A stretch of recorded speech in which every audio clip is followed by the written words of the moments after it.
दोस्तों, नवरात्रि का 8वां दिन महागौरी को समर्पित होता है। इस दिन महागौरी की पूजा करने और उनकी कथा का श्रवण करने से व्यक्ति को धन, ऐश्वर्य, सुख, समृद्धि की प्राप्ति होती है और व्यक्ति के सभी प्रकार के कष्ट दूर हो जाते हैं। और अगर व्यक्ति का विवाह नहीं हो रहा होता है तो उसका शीघ्र विवाह हो जाता है और वैवाहिक लोगों का जीवन सुखमय हो जाता है। दोस्तों, आज इस वीडियो में हम महाअष्टमी के दिन सुनी जाने वाली महागौरी की व्रत कथा को सुनेंगे। इस कथा को सुनने के लिए वीडियो में हमारे साथ अंत तक बने रहिएगा, जिससे कि आपको सही और सटीक जानकारी प्राप्त हो पाए। नमस्कार दोस्तों, राधे राधे। आपके हमारे चैनल ज्ञान शास्त्र में आप सभी का स्वागत है। दोस्तों, देवी भागवत पुराण के अनुसार शुंभ और उसके भाई निशुंभ नामक 2 असुरों ने इंद्रलोक पर आक्रमण कर दिया था। देवताओं को पराजित करके इन असुरों ने स्वर्ग लोक पर कब्जा कर लिया था और देवताओं को वहां से भगा दिया। स्वर्ग से निकलने के बाद देवता भटकने लगे। तब देवताओं को ध्यान आया कि माँ दुर्गा ने महिषासुर का वध करने के बाद उन्हें वरदान दिया था कि जब भी आप लोगों के ऊपर कोई संकट आएगा तो मैं तुम लोगों की सहायता करूंगी और तुम्हारे दुखों को दूर करूंगी। इसके बाद सभी देवता हिमालय पर्वत के पास गंगा तट पर जाकर देवी माँ की स्तुति करने लगे। इधर भगवान शिव देवताओं का हाल जानते थे कि केवल माता पार्वती ही देवताओं के कष्टों को दूर कर सकती हैं।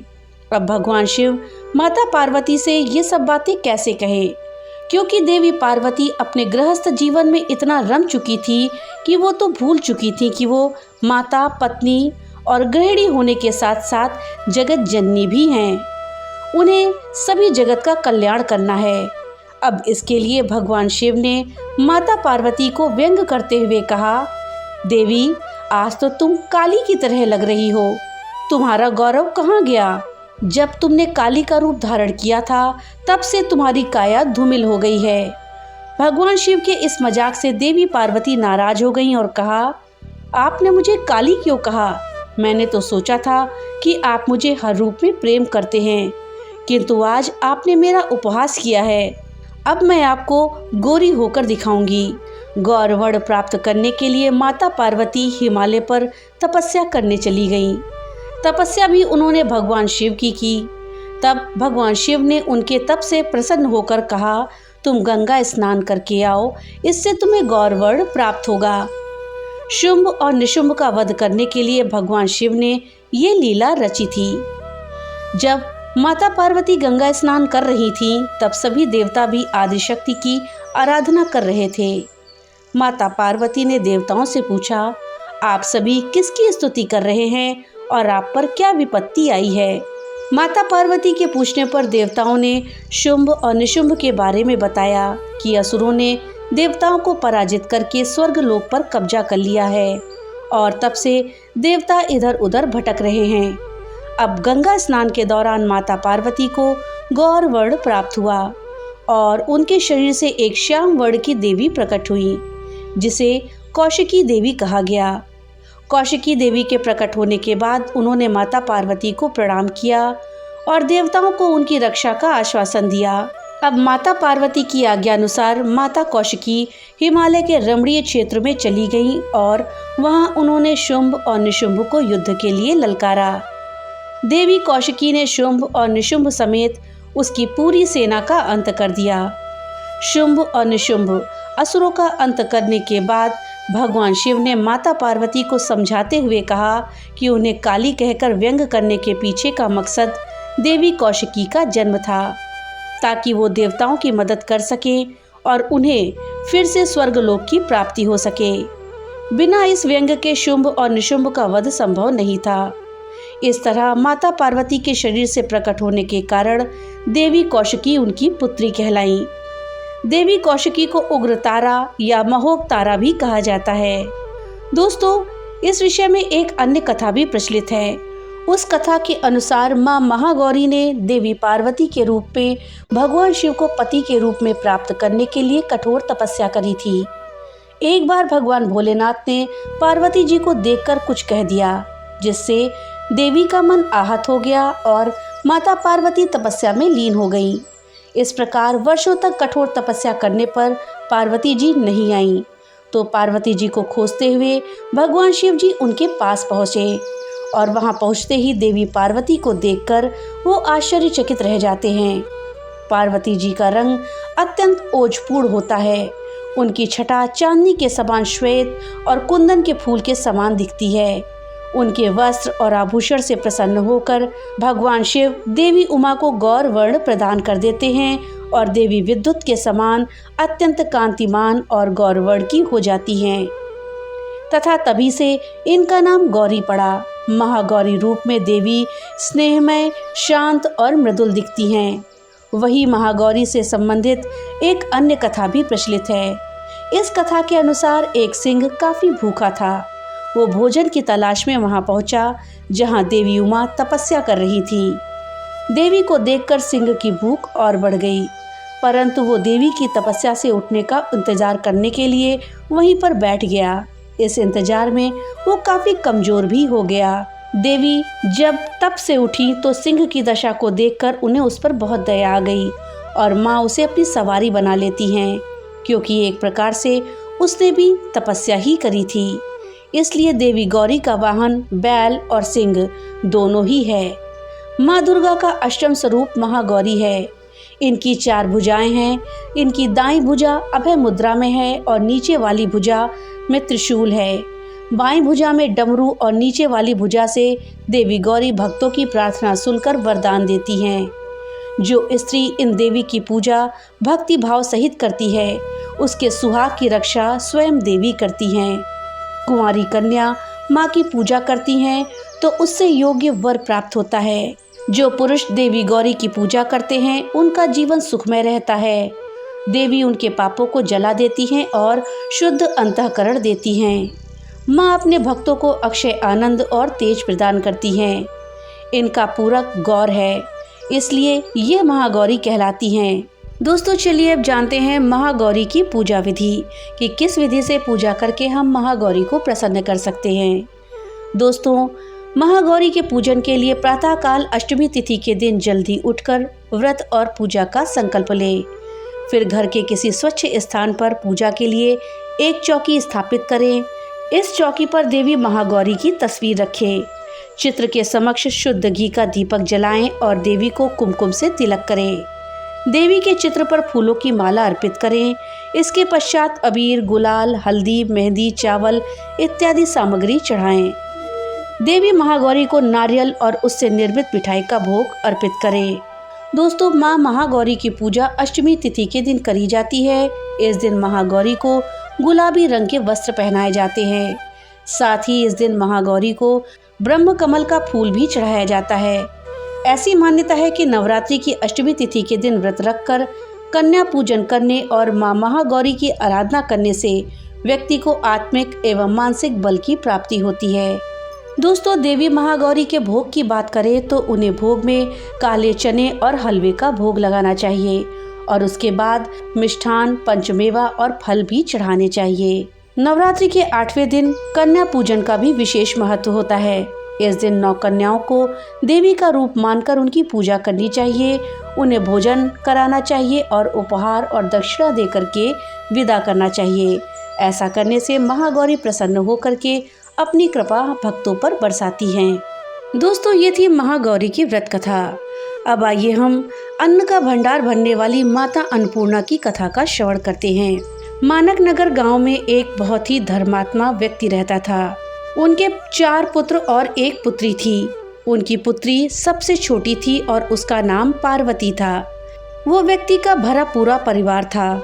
उस व्यक्ति ने अपने सभी 4 पुत्रों का विवाह कर दिया था और जो सबसे छोटी बेटी पार्वती थी, अब वो जो विवाह के योग्य हुई तो उन्होंने उसका विवाह दूसरे नगर के ही अपने ही समान धनी परिवार में कर दिया। अब उस व्यक्ति की पुत्री पार्वती दुल्हन बनकर जिस घर में गई, उसका पति अपने माता पिता का इकलौता पुत्र था। पार्वती बड़े ही प्रसन्नता पूर्वक अपने ससुराल में रहने लगी। वो बड़ी ही सदाचारी, रूपवान और गुणवती थी। एक समय की बात है, जब 2.5 महीने हो गए तब सास ने पार्वती को रसोई संभालने के लिए दे दी। रसोई की सारी बातें उसे समझा दी। पार्वती अपने सासू माँ के पांव छूकर रसोई में प्रवेश करती है।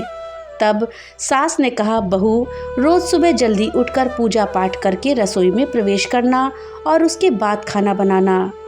जब भी खाना बनाना तो सबसे पहली रोटी गाय को देना और अंतिम रोटी कुत्ते को देना। इस प्रकार सास ने पार्वती को सब कुछ समझा दिया।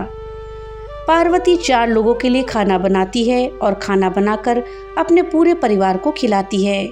जब अंत में वो खुद खाने के लिए बैठती है तो वो देखती है कि उसके लिए तो रोटी बची ही नहीं। अब वो क्या करे? वो बाकी बचा हुआ खाना खा करके पानी पी लेती है। शाम के समय पार्वती ने सुबह से ज़्यादा आटा गूँथा और रोटी सब्जी बनाकर रख देती है। जब रात में सब लोग खाना खा लेते हैं तो जब वो फिर से खाना खाने के लिए बैठती है तो देखती है कि उसमें एक भी रोटी नहीं है। ये देखकर उसे बहुत आश्चर्य होता है कि उसने तो सुबह से भी ज़्यादा आटा माड़ा था, लेकिन रोटियां बची ही नहीं। अब वो सिर्फ सब्जी खा करके ही रह जाती है।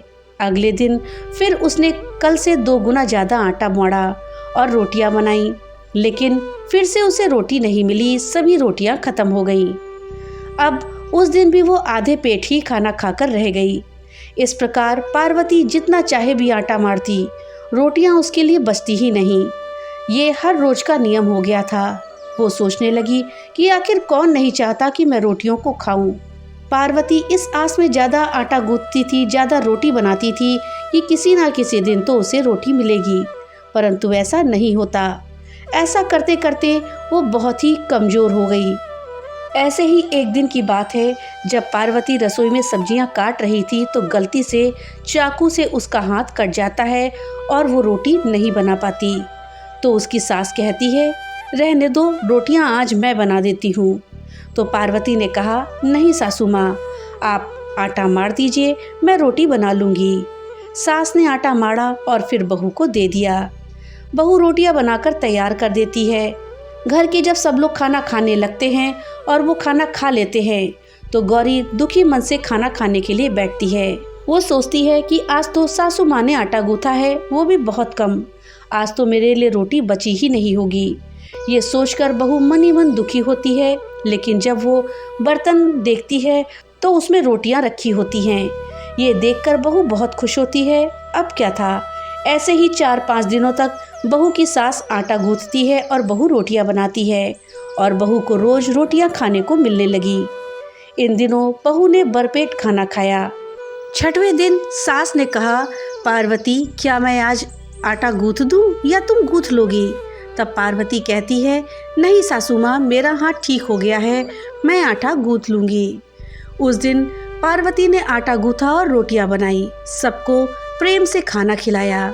जब उसके खाने की बारी आई तो उसने देखा कि रोटियां तो ख़त्म हो चुकी हैं, एक भी रोटी नहीं बची। ये देखकर बहू आश्चर्य में पड़ जाती है। वो सोचती है कि जब तक सासू माँ ने आटा गूँथा तब तक तो मुझे रोटियां मिलती थीं, लेकिन जब मैंने आटा गूँथा तो मुझे रोटियां नहीं मिली, जबकि सासू माँ तो मुझसे कम आटा गूँथती थी। इसके बाद भी पूरा परिवार उसमें खा लेता था और रोटियां बच भी जाती थी। ऐसी क्या बात है? ये सारी बातें सोचकर पार्वती बहुत ही परेशान हो जाती है और दुखी हो जाती है। एक दिन की बात है, पार्वती के पति ने पार्वती से कहा, पार्वती, तुम इतनी उदास क्यों रहती हो? इतनी सारी धन संपत्ति तुम्हारी ही तो है, तुम्हें कोई रोकने टोकने वाला नहीं है।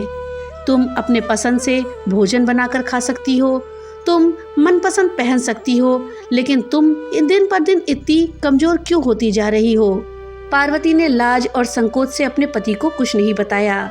तब उसके पति ने सोचा कि शायद उसकी पत्नी को उसके माता पिता की याद आ रही होगी, इसलिए अगले दिन पार्वती का पति अपने माता पिता से कहता है, पिताजी, मुझे लगता है कि पार्वती को उसके माता पिता से मिलवा कर ले आना चाहिए। अपने बेटे की बात को सुनकर पार्वती के सास ससुर तैयार हो जाते हैं और उसे जाने की अनुमति दे देते हैं और कहते हैं कि अगर बहू को अपने माता पिता से मिलकर प्रसन्नता होती है तो तुम उसे जरूर मायके ले जाओ।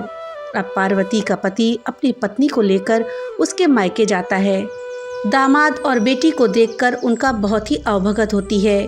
तरह तरह के व्यंजन बनते हैं और खिलाए जाते हैं, सेवा सत्कार होता है। उसी दिन रात में समय मिलने पर पार्वती की माँ ने अपनी बेटी को कोने में ले जाकर पूछा, बेटी तुम इतनी दुबली कैसे हो गई हो? तुम तो बहुत ही कमजोर दिख रही हो, क्या बात है? तुम्हें कौन सी बात परेशान कर रही है? क्या ससुराल वाले तुम्हें दुख देते हैं?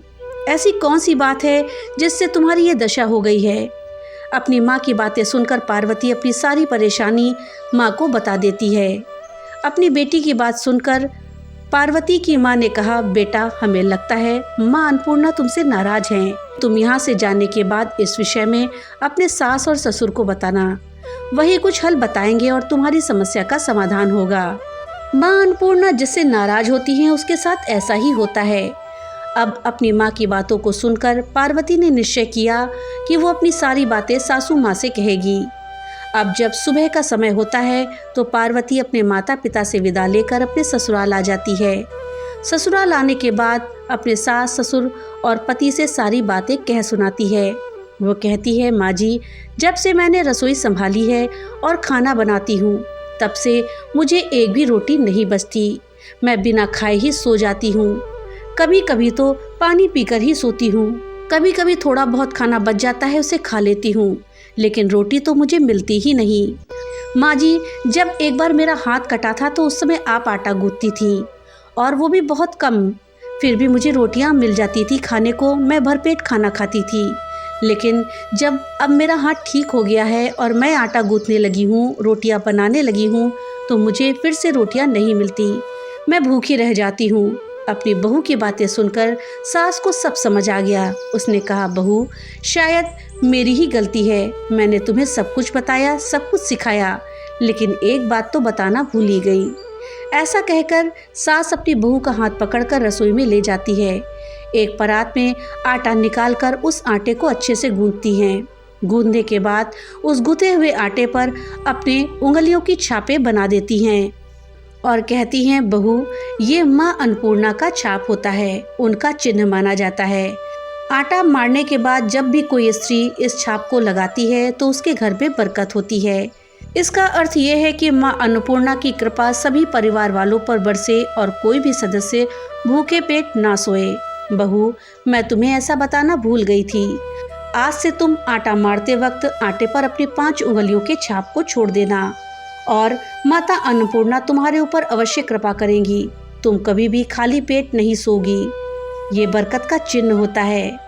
अब अपनी सासू माँ की बातों को सुनकर बहू रोज आटा गूंथती और उस पर अपने 5 उंगलियों की छाप छोड़ देती। उस दिन के बाद घर में खाने में बरकत होने लगी। बहू को कभी भी भूखे पेट नहीं रहना पड़ता था और इस तरह से बहू स्वस्थ भी हो गई। इस प्रकार बहू के ऐसा करने से उसके घर में बरकत होने लगी, अन्न की वर्षा होने लगी। दोस्तों आटा को गूंथकर उस पर उंगलियों की छाप लगाना हमारी पुरानी परंपरा है। ये माता लक्ष्मी और अन्नपूर्णा माता का चिन्ह होता है। ऐसा करने से माता अन्नपूर्णा प्रसन्न रहती हैं और हमारे घर पर कृपा दृष्टि बनाए रखती हैं। घर में कोई भी व्यक्ति भूखा नहीं सोता। तो दोस्तों ये थी जानकारी माता गौरी के विषय में, साथ ही माता अन्नपूर्णा के विषय में। जानकारी आपको कैसी लगी हमें कमेंट बॉक्स में लिख करके जरूर बताइएगा। तो मिलते हैं अगली नई वीडियो के साथ, तब तक के लिए राधे राधे।